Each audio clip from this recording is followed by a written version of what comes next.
What is up, guys? It's your boy Mike here again from Mike's Money Moves. Just gonna be making a little video of how to save money on your trip to the snows.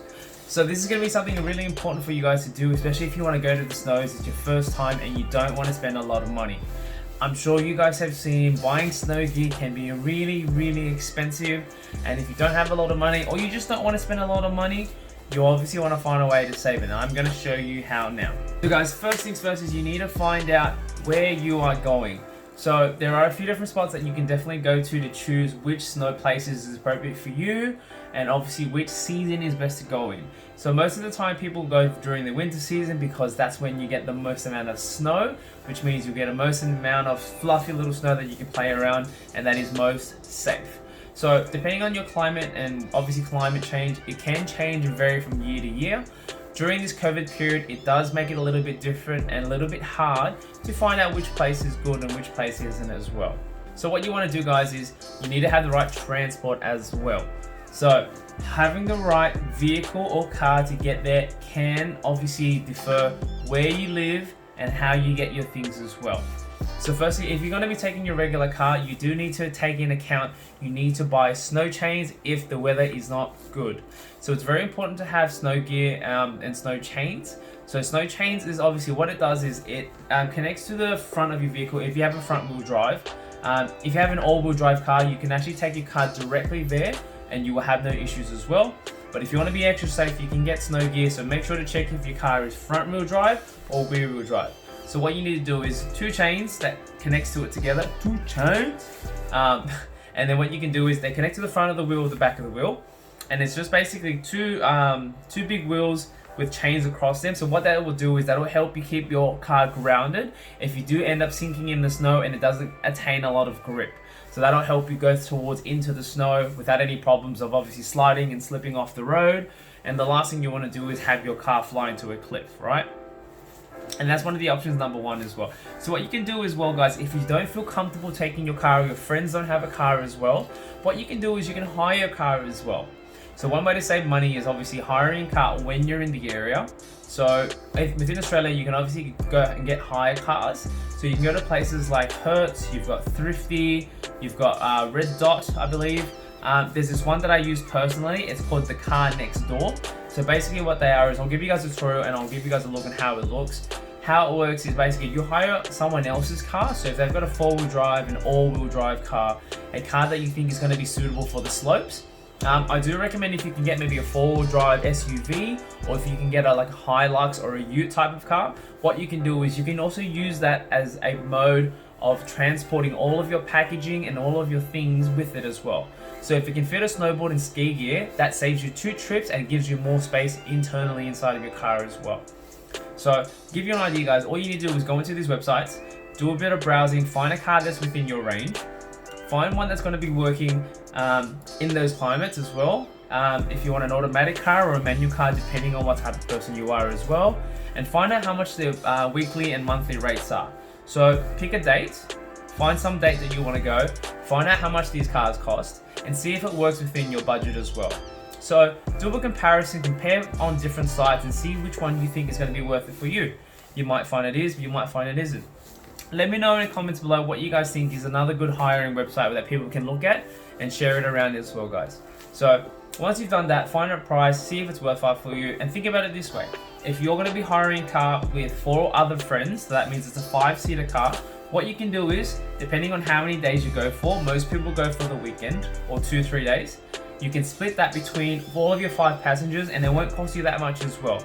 2, you won't have the issue of thinking about if your car is not going to make it there, or you don't feel comfortable and you'd rather feel safer in somebody else's car as well. So that's definitely going to help you as well. So next up, guys, what you guys can do is accommodation.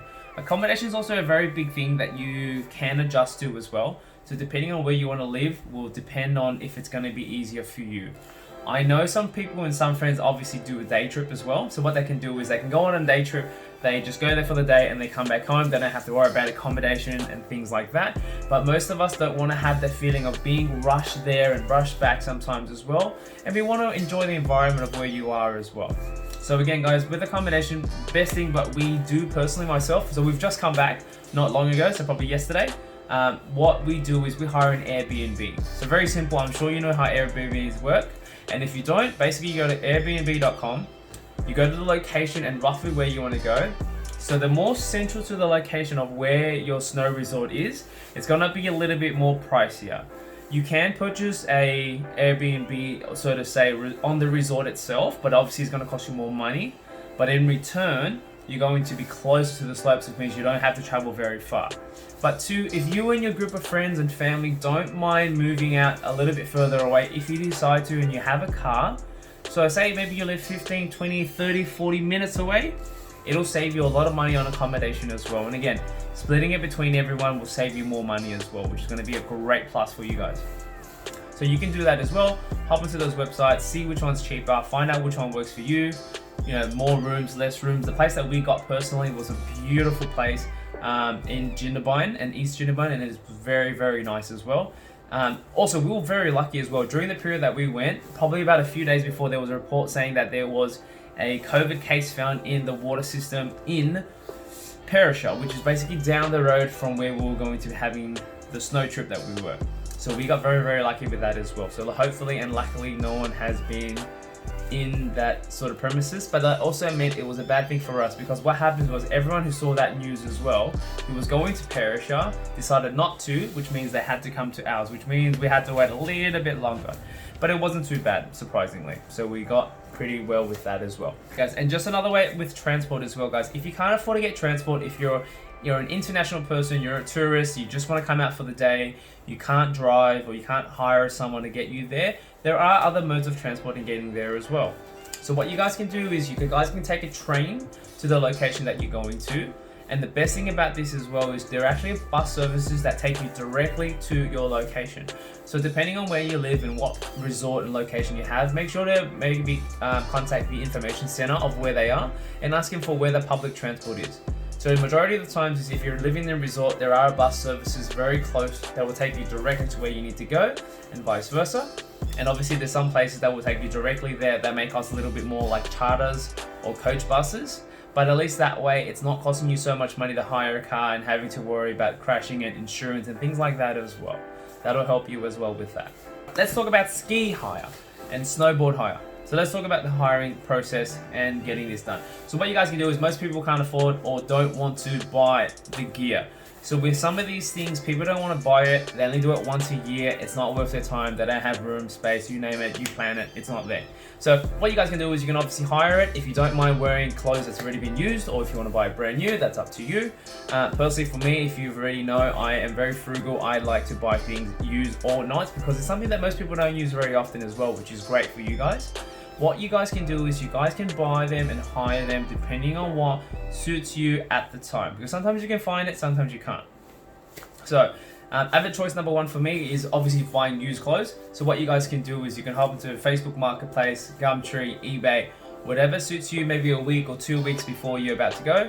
Have a look around, see what you can find, try before you buy, work out what's suitable for you or not, and find out if it's going to be right for what you're after. Personally, maybe try and find something colorful and different. You will notice when you get there, or half of the time, is that you'll see people wearing very similar clothes. It's because people usually buy them during a winter sale when things are about to come out, or they buy them at similar places like everyone else because it looks the same or as good, if you like, in fashionable sense. So you can do that as well. So finding them is going to be the hardest part, because you need to make sure it's a right fit. Having clothes that's the right fit is a big thing, because if you find that it's too loose or too tight, you're not going to have an enjoyable, safe trip. So firstly, myself, my pants that I have. So I'll show you guys. So these are my ski pants. I got these from Rebel Sports, which is a local Australian company. Basically what's happened is over time, because I wasn't wearing a belt or any suspenders with these, what basically happened is they come with 2 button clips, if you guys can see there, but it also came with the little clip attachment as well. So what actually happened is the clip attachment actually came off of this, because every time I either fall or I either bend over, it'd stretch my pants, and what happened is they'll keep breaking. So eventually on this trip it actually broke apart, and what kept happening is while I was boarding, these pants kept slipping off me. So what that does is that obviously makes the ice inside my pants come through, and it makes it not a very fun experience as well. And it was very annoying and very embarrassing having to pull up my pants every single time and do my zipper. So I'm on the hunt for obviously my next pair of pants for my next trip, which is great. So probably another good time as well. So if you guys can wait, just another tip as well, if you guys can wait until maybe a summer period or not during the snow period, you'll save a lot of money because people aren't avidly looking and actively looking for snow gear. So keep that in mind as well, guys. If you want to save some money for your next snow trip, make sure to buy it after the snow period, and that'll help you guys as well. Alright guys, the next thing you guys can do is if you want to do some more hiring, hiring or buying, so what you guys can do is you can actually purchase them either on clothing stores. That's another way that you guys can save money. So finding websites and places that are closing down, warehouse sales, outlets, stuff like that was another way that you guys can buy good gear and that you can try on yourself before you buy. That'll help you guys find something that's nice without the big budget as well. You can buy them brand new, guys, but obviously keep in mind buying them brand new obviously is quite expensive. So I've had a look at them personally myself, and I've gone into a couple of websites of your typical snow gear. It's anywhere from $200, $300, $400, $500, and personally I'm not willing to pay that because it never really works for me. So I always either wait for a deal or buy one secondhand as well. There are some stores that actually sell them as well. Places like Aldi, I'm sure you guys have heard of Aldi. They do great winter sales during those periods, and they're an affordable price with quality material. So I'm pretty sure this jacket that I have here is an Aldi jacket. I think I got it for about $70, whereas an equivalent one actually was about $300-400. So I was stoked about that deal, and they do it yearly as well. So keep an eye out for that as well, guys, when the time comes. The next option, what you guys can do as well, is if you guys are still looking for ski gear, firstly, you don't want to buy it because you're not going to use it very often. Two, you don't really care about it and you don't want to worry about buying brand new and never using them again. What you guys can do is, if you go to the location or have a look at the surrounding areas where you're going to be staying or going to the snows, there are actually ski and snow hire places that don't just actually do boards or boots, they actually do clothing as well. So what you guys can do is you can go to those snow and ski hire places. You can find one locally and you can actually hire them there for the next 1, 2, 3, 4 days, however many days you're going to be there. So what that actually does is obviously you get ski gear that fits.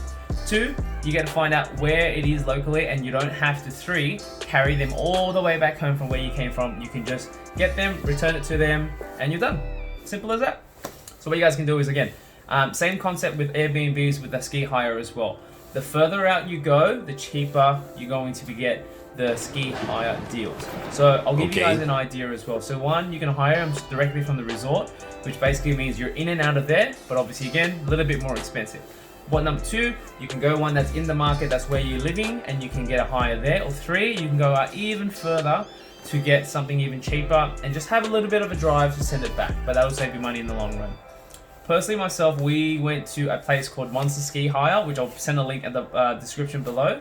They do one of the cheapest ski hire gear in the whole area of Jindabyne, which is great. So I've used them for years, for the last few years that I've been there, and they've been great so far, and I'm definitely going to be going again every time. And that's one way you can do to save money. The other way to do it, what you guys can do is you can stack another way as well. So a lot of people do forget this because they're in a rush and every time they do it. Don't forget your deal websites. So when you guys go to deal websites, there are ski hire deal websites as well. Same goes for lessons. So if you've never done it before and you want to get into ski and snowboarding, you can actually get lessons for cheap. Don't forget the deal websites. They are great. So I'll give you guys an idea. The Monster Ski Hire place that we go to, there is always a deal, and it'll stay that way as well. So it definitely attracts more tourists, more people who are frugal with their money, and people who know about deals. So if you hop onto Groupon, if you're a Sydney sider, hop on a Groupon, check out Ski Hire. Monster Ski Hire is one of the top ones that's always there. And what you guys can do is you can actually hire that from there. So how it works.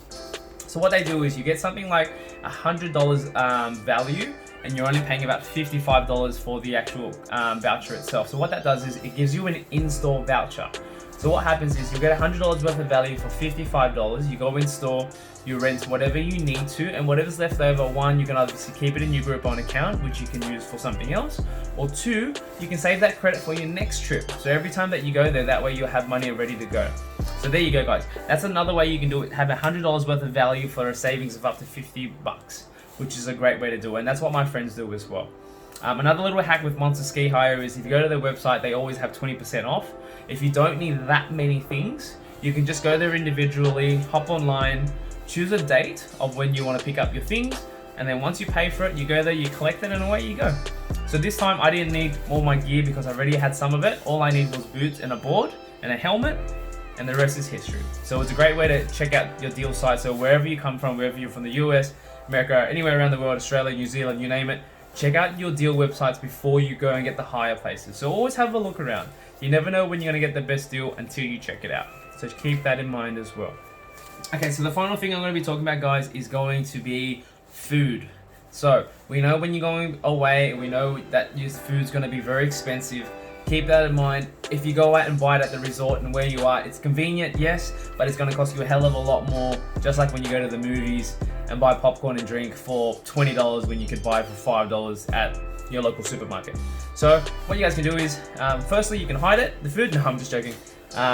What you guys can actually do is, if you're very limited on food and you're not going to be buying a lot of it most of the time, what you guys can do is make food. It's simple. So before you guys head out the day before or the morning after that you're going to be going, make yourself some food. Pack some sandwiches, make some water. Obviously pack anything you guys need to, refreshments, oranges to keep you going, Hydrolyte, things like that to keep you going throughout the day. That way you're not spending so much money on food. Half of the times is when you go to those snow restaurants and places, you usually pay maybe 3 or 4 times what you would normally pay because it's convenient for them to have it there. No, I don't recommend bringing beer along with you or bringing a goon bag. Definitely don't do that. If you're going to have a couple of beers, obviously your choice, buy them there while you're there and have fun with your friends. But just obviously make sure you drink responsibly while you do that as well. Always with water, so you have to make sure you have water because when you're on the slopes, you slowly realize that your body gets very tired, keeping balance, moving along all the time as well. Water is a massive thing. What me and my friends do is we hire we don't hire, but you can hire, it's up to you. Firstly, you just buy yourself one of those little water bags. So those water bags are the same that you do going hiking. So what you guys can do is carry it with you while you're boarding. Anytime you feel that you're tired, you just have a drink and it comes out as a bottle as well. That way you can also, one, carry all your things, so your phone and wallet and stuff, which does get lost very, very often.